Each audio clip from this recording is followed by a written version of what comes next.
Good morning to you. Now let's talk all things election because, of course, big questions. There are just 48 hours to go until the next election. And let's talk to Labour. We spoke to the SNP already this morning. We'll speak to the Conservatives in about half an hour's time. But, of course, lots of questions about that so-called supermajority. And both sides, Labour and the Conservatives, also arguing about their vision for the UK. The Prime Minister, Rishi Sunak, warning voters against handing Labour a supermajority. Keir Starmer says the bigger the majority, the better for Britain. So let's talk to Labour's Wes Streeting. He's with us now. Wes Streeting, good morning to you. Good morning. I want to start, first of all, with what your leader has been saying this morning, Keir Starmer, talking about people being materially better off after 5 years if you win this election. What does that mean in reality? It means people aren't languishing on NHS waiting lists in the way that they are today. It means our streets are safer because there are more police officers on the streets.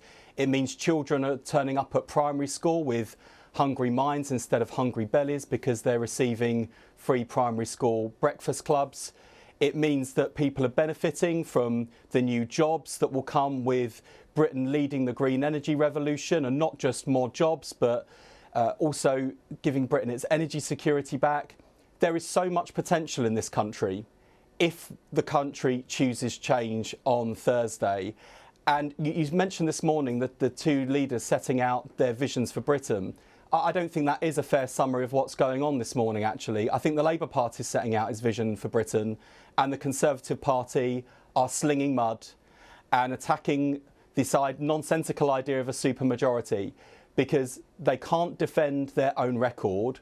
They will just lie about Labour and lie about Labour's plans. And I think it's time for the circus in Downing Street to come to an end. That can only happen if people choose change on Thursday by voting Labour. So let's talk about your plans and what's in your manifesto. And that idea that people will feel better off, as your leader says. I wonder how you measure that, though. It's a catchy headline. It's a decent slogan. It's about us all voting for something different, in your words. But how do you measure it? Well, let's take the NHS as an example. The last Labour government delivered the shortest waiting times and the highest patient satisfaction in the history of the NHS. We did it before. With the support of the country, we can do it again. Now, I know people know that we can't wave a Labour magic wand and fix things overnight, and people shouldn't and wouldn't believe me if I said we could. But I'm confident that by the end of the first term of a Labour government, within 5 years, we can get NHS waiting time standards back to where they should be, so that people aren't waiting longer than 18 weeks for treatment. That is going to be difficult, but we've got a serious plan to make sure that we get there, starting with 40,000 more appointments every week to cut those waiting lists.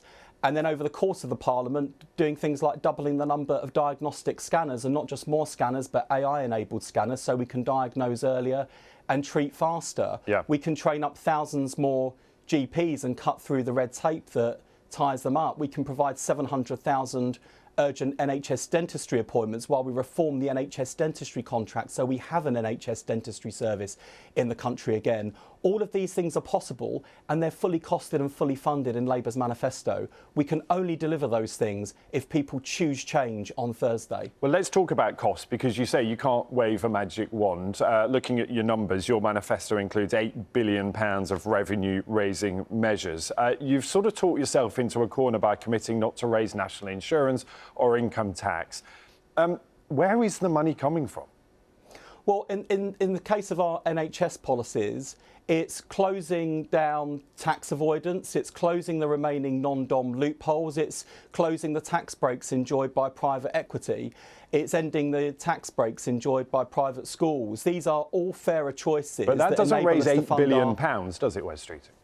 No, but if you turn to page 127 of Labour's manifesto, I'm sure everyone's got it by their cornflakes this morning. There we spell out very clearly what we're raising and how we're going to spend it. And as I say, in the case of NHS policies, we've committed £2 billion to deliver those things that I mentioned earlier, the 40,000 more appointments every week, double the number of diagnostic scanners, 700,000 more dentistry appointments, as well as mental health support in every primary and secondary school in the country, 8,500 mental health workers to cut mental health waiting lists, and walk-in mental health hubs in every community. All of these things are possible, practical, fully costed, fully funded. We can deliver them if people choose change on Thursday. But the reason I ask you about the funding is because economists say something's got to give. It's about choices about how you spend that money. And economists suggesting it means either more tax rises or some spending cuts further down the line. They say something has got to give. So my question, are you being honest with voters about what happens? Yes, you've talked about things like national insurance and income tax.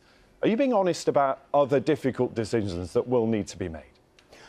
We are, and the reason why we've ruled out income tax, national insurance and VAT is because we are really aware, especially those of us from around the shadow cabinet table with Keir, who come from pretty hard up backgrounds. We know that people are feeling the pinch at the moment, and we know that even those people that are desperate to see improvements, who are waiting in the NHS, if we said a penny on national insurance, people would say, I genuinely can't afford it. The reason you can trust Labour at this election is because we've spelled out our pledges and how we will pay for them. And also, well up in the run-up to this election, before the election was even called, Labour took a bit of flack along the way for ruling out things or refusing to commit to things that we didn't think we could guarantee we could deliver, or we didn't think the country could afford at this stage.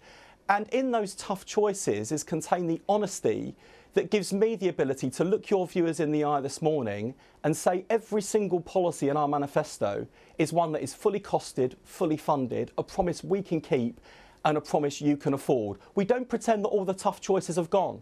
The tough choices will continue, and that's why Keir and Rachel Reeves have emphasised the importance of getting growth back into our economy. Because if the economy had grown under this government at the same rate it did under the last Labour government, there'd be tens of billions of pounds more every year to either put back in people's pockets to help them out, or to invest in our public services without having to put up anyone's taxes. That's the price we're paying for Conservative failure, the Liz Truss mini-budget and the clown show and incompetence that we've been subjected to for so long. And that's one of many reasons why on Thursday it is so important that people turn the page on this chaos and give change a chance by choosing change with Labour.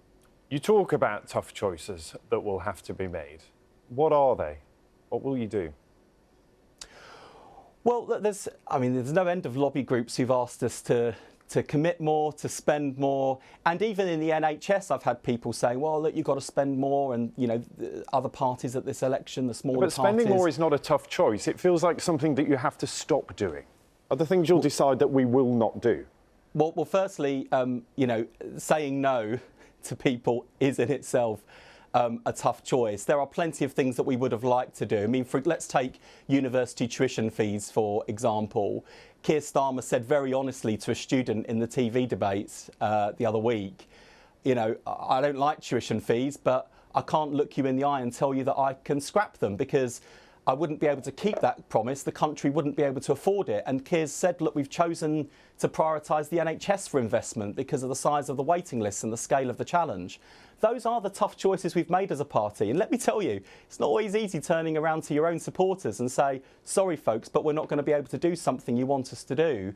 But contained in that choice is the honesty of saying to people that you can't always afford everything for everyone all of the time. There are choices that you have to make in politics, and to govern is to choose. Yeah. And we're ready to make those choices. We've made tough choices in opposition. Keir Starmer's changed the Labour Party from the one that was rejected in 2019.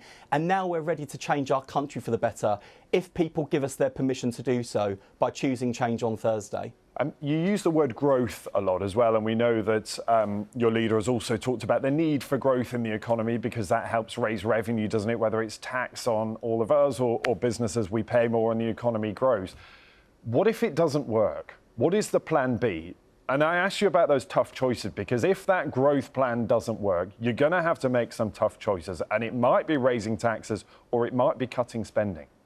So one of the things to understand about Rachel Reeves, who's our candidate for Chancellor at this election, is that with the manifesto, she hasn't at any point in any line of it, in any pledge we've made, banked on future growth. If the economy grows, as we think it will, then of course we can make choices about either investing in our public services, putting money back into people's pockets. Those choices become easier at that stage. But Rachel's prudent and she's hard-headed and she's a tough Chancellor. and will be a tough chancellor if she's given the chance. And therein again lies the honesty, the responsibility of not spending money we don't have.